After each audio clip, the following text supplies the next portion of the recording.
Permettez-moi de vous transmettre les salutations fraternelles et cordiales de son Excellence M. Macky Sall, président de la République du Sénégal, à son ami et frère, son Excellence M. Mohamed Abdelaziz, président de la République islamique de Mauritanie. Donc, Monsieur le ministre, Monsieur les oulémas, les chefs religieux,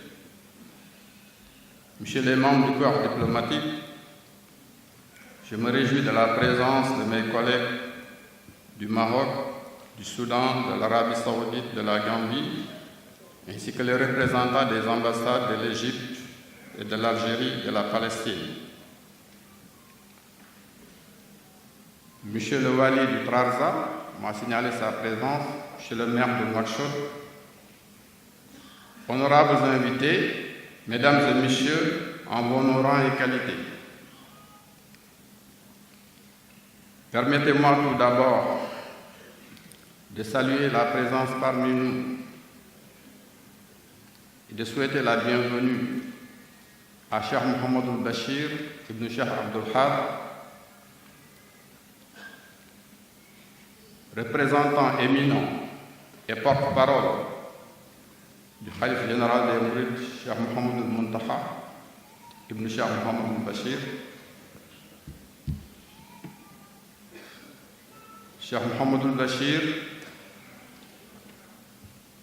nous vous demandons, à travers votre personne, nous renouvelons notre allégeance à Ahmad Bamba à travers Cheikh Mohamed Muntaha.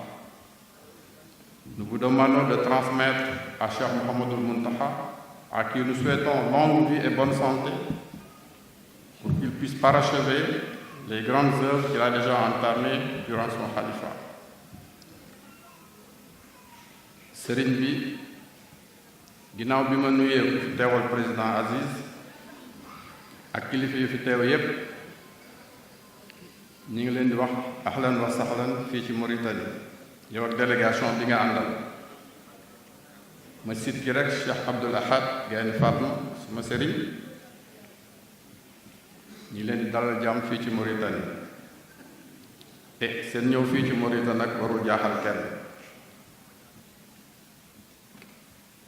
sëriñ bi ñu ngi lay ñaan nga jottali ñu suñu ziar ak suñu nuyoo Cheikh Mouhamadul Muntaha.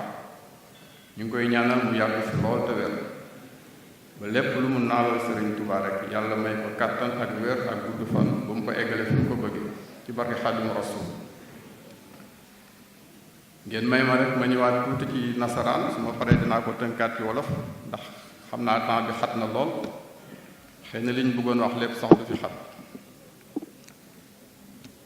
Le séjour en Mauritanie de Cheikh Ahmad Bamba est différent de son séjour au Gabon, dans ce sens qu'il ne comporte pas d'actes barbares comme au Gabon.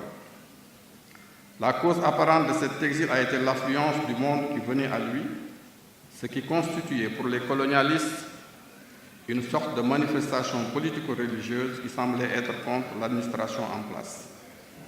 Une autre explication de cette prise de position des colonialistes était la réaction de certains marabouts sénégalais secoués dans leurs habitudes et coutumes et dont l'ascendance était menacée. Ajoutons à cela la délation favorisée par les Français. L'arrestation eut lieu le 14 juin 1903 à Ndam, près de Touba. Mais les messagers de Cheikh Sidia et les Spahis venus l'arrêter l'ont d'abord trouvé à Darou Marnane.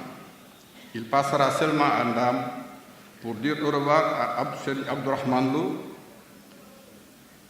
et pour y accomplir les prières de Tisbar et de Takussan, et ce n'est qu'après cela qu'il accepta de les suivre. Le gouverneur de l'époque, par mesure de prudence, dira-t-on, aménagera une sorte de résidence surveillée en Mauritanie, auprès de Cheikh Sidia qu'il aurait demandé, par ses relations, pour éviter à celui qu'il savait sain les affres de l'aventure.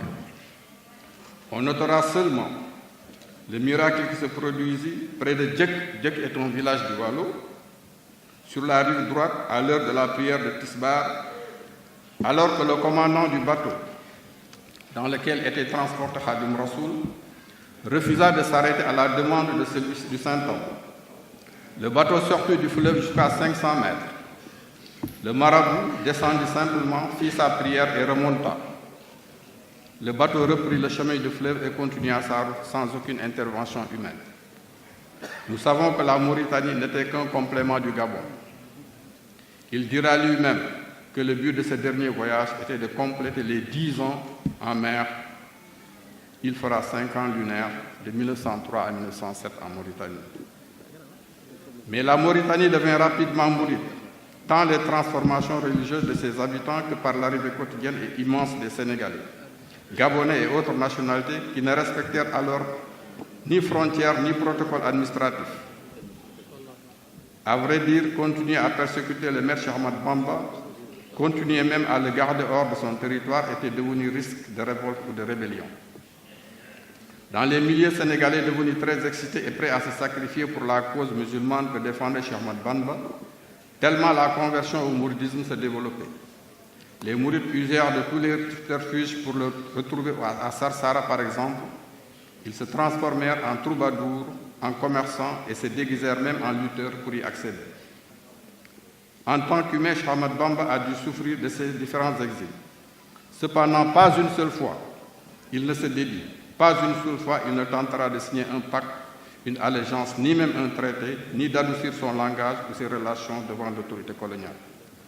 Au contraire, partout où il se trouvera en exil, il continuera d'écrire ses poèmes sur le prophète Mohammed, paix et soit sur lui, qui ont été ses seules préoccupations après les prières, de lire le Coran et de glorifier le Seigneur, de la vie de tous ceux qui l'ont vu et connu. De même des Français, où il continuera à chacun de ses poèmes de remercier Dieu et de magnifier le prophète. Il dira de tous ceux qui l'ont trouvé à Sarsara bénéficieront des délices du paradis. Les colonialistes lui laissèrent une certaine liberté de manœuvre en Mauritanie pour l'éprouver et croyaient qu'au contact des érudits du monde, il baisserait pavillon. C'est le contraire qui se produisit. C'est enfin en Mauritanie qu'il rencontra de nouveau physiquement le prophète Mohammed, qui lui révéla que sa mission était terminée et qui lui donna le wird de la confrérie de Mourid Mahfouz min Allah. Oui, je dis bien qu'il rencontra physiquement le prophète, tant pis pour ceux qui en doutent. Et il l'a bien dit dans un poème. Hamdi wa shukri liman kulli bi sar Allahu ridan duna sukhtin hinda sar sar. Lahu sana'in wa ridwani bila sahatin mujhadali min bani limani anzar. لله كل لاد أباري محمة من ارتحلنا في حجام منزارة إلا الذين إلى سرسارة قد حسدوا سيارة فرقوا دارين غزارة.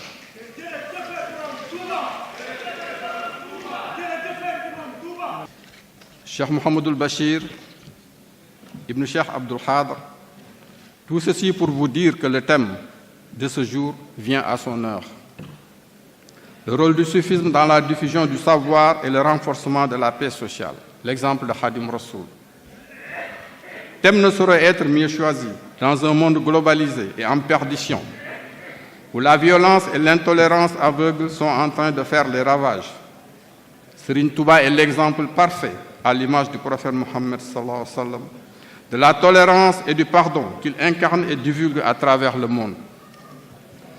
Je vais laisser le soin aux conférenciers qui tout à l'heure vont revenir sur le sujet et l'approfondir, afin que le monde entier sache qui est Serigne Touba et la philosophie qu'il a toujours enseignée et incarnée.